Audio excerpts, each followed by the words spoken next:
Vera, vamos falar sobre a pauta do plenário, mas vamos antes repercutir um pouco esse dia de votações, de debates aqui no Congresso ontem, que teve votações tão importantes, teve um acordo muito importante fechado aí para essa votação desse PLN4, desse crédito suplementar aprovado por unanimidade nas duas casas, e também essa decisão da vinda do ministro Sérgio Moro lá no Senado e também aqui na Câmara, na CCJ. A gente vai conversar com isso com os dois deputados que estão aqui com a gente, o deputado Felipe Barros, que é vice-líder do PSL, os dois deputados do Paraná, uma manhã paranaense aqui, e o deputado Gustavo Frutti, que é vice-líder do PDT do Paraná. Deputado Felipe, eu começo com o senhor. Sua expectativa para a vinda do ministro Sérgio Moro e também sua análise aí dessa votação tão importante de ontem. Bom dia, Carol. Bom dia, deputado Gustavo, meu amigo paranaense, aos amigos da TV Câmara. Ontem, de uma maneira inédita e surpreendente, o PLN4 foi aprovado por unanimidade. E eu digo de maneira inédita e surpreendente porque é a primeira vez que se quebra a regra de ouro desde a redemocratização. E também porque é um assunto altamente técnico e polêmico que há 2 semanas aproximadamente nós, na Comissão Mista de Orçamento, temos tentado votar e finalmente ontem foi feito um acordo graças ao entendimento dos líderes partidários com a liderança do governo aqui na Câmara e a liderança do governo no Congresso. E o que possibilitou então aprovarmos o PLN4 com unanimidade. O que é um projeto, e o PLN4 é um projeto importantíssimo. Disse ontem na Comissão Mista de Orçamento que é um projeto não do presidente Bolsonaro, mas é um projeto do Estado brasileiro. Independente quem fosse o presidente, se fosse Bolsonaro, se fosse Haddad, seria necessário mandar um projeto com o mesmo teor do PLN4 para que o Estado possa arcar com aqueles investimentos que faz com o BPC, com outros programas sociais existentes no nosso país. Então, fico feliz porque houve um acordo e política se faz dessa forma mesmo, né, através da conversa e do diálogo com as várias forças políticas. Sobre a vinda do ministro Sérgio Moro. O ministro Sérgio Moro confirmou sua presença ontem através do presidente Davi Alcolumbre na CCJ do Senado e ontem à noite mesmo, após encerrarmos a sessão do Congresso Nacional, ele também já havia comunicado à Câmara que estava disposto, salvo engano, no dia 26 a comparecer aqui na CCJ da Câmara também para dar explicações. A minha análise é que o que tem que ser investigado, o que tem que ser investigado não só pela Polícia Federal como por essa casa, é o hackeamento dos celulares dos membros da Lava Jato e do então juiz Sérgio Moro, bem como o vazamento dessas informações para o site The Intercept, que é um site de índole duvidosa, todos sabem, e esse é o fato grave. É por isso que ontem mesmo eu e o deputado Carlos Jordi, estamos coletando assinaturas para a CPI que visa investigar o hackeamento. Nós queremos saber quem fez, quem teve e quem se beneficiou dessa interceptação clandestina. Deputado Gustavo Frutti, sua opinião sobre isso? Parece que vai ter agora aquele momento, né? Um apresenta uma CPI para uma coisa, o outro para coisa contrária. Sua expectativa para a vinda do ministro Sérgio Moro e também sua análise sobre a aprovação desse crédito suplementar. Bom dia, Carol. Bom dia, o conterrâneo Felipe Barros. Uma alegria estar com vocês essa manhã. Primeiro, como já disse o Felipe também, foi inédito ou há muito tempo não se via uma capacidade de construção de um consenso como se viu ontem na aprovação do crédito suplementar. Nós vivemos um ambiente muito tumultuado e muito radicalizado. E mesmo numa semana em que surgem esses questionamentos a partir das informações publicadas envolvendo o ministro da Justiça, o Congresso teve a capacidade de enfrentar um tema gravíssimo para as contas públicas e para a continuação de custeio, aprovando o crédito suplementar, lembrando que a Lei de Responsabilidade Fiscal foi um avanço nas contas públicas brasileiras, mas ela foi feita principalmente para evitar o excesso de investimentos, descompromisso nos investimentos e ampliação de custeio. Só que ela não foi pensada também para entender a economia brasileira no cenário de crise. E esse déficit ele vem se acumulando já há muitos anos, independente de se questionar se gestões foram ou não eficientes, mas uma crise econômica que gerou um PIB negativo sem precedentes na história do Brasil. Então, nós temos que entender também a Lei de Responsabilidade Fiscal no cenário de crise. Então, o Congresso ontem, junto com o governo, construiu este acordo, aprovou o crédito suplementar, garantindo o pagamento de programas sociais, como o Bolsa Família, o Plano Safra, o BPC, mas conseguiu, numa contrapartida, garantir investimentos que geraram também uma polêmica, a meu ver, desnecessária, que foi o anunciado corte, o contingenciamento das universidades e institutos federais, das bolsas de pesquisa e agora do Minha Casa Minha Vida e da transposição do Rio São Francisco.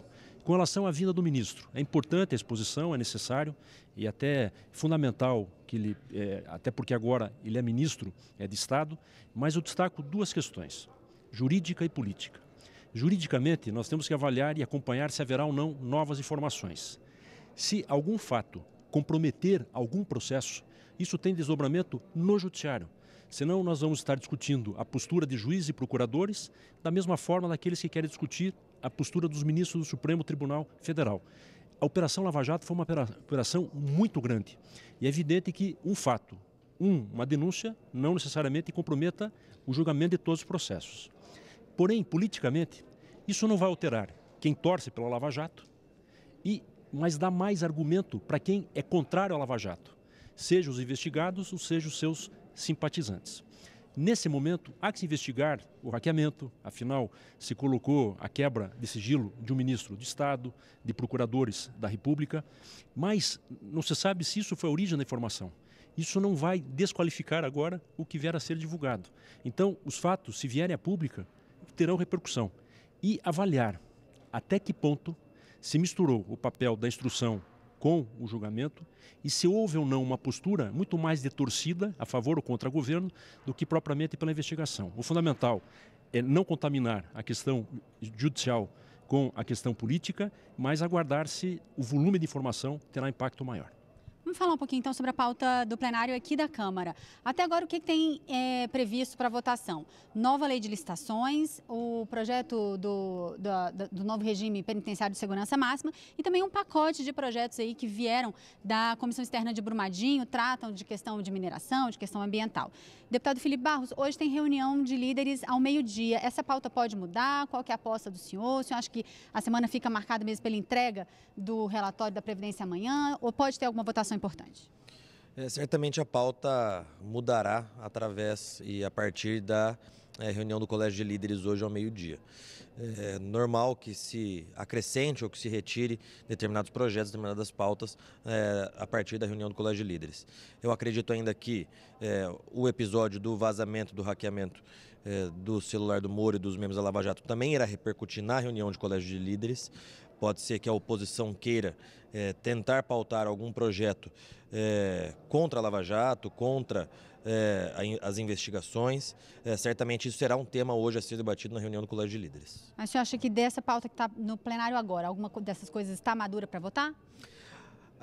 Os projetos relativos ao trabalho feito pela CPI de Brumadinho, pelo grupo de trabalho que cuidou sobre essa questão de Brumadinho, que são, salvo engano, 4 ou 5 projetos, acredito que o plenário irá votar hoje e com algumas alterações necessárias nesses projetos, são projetos interessantes e que, na minha visão, devem ser votados.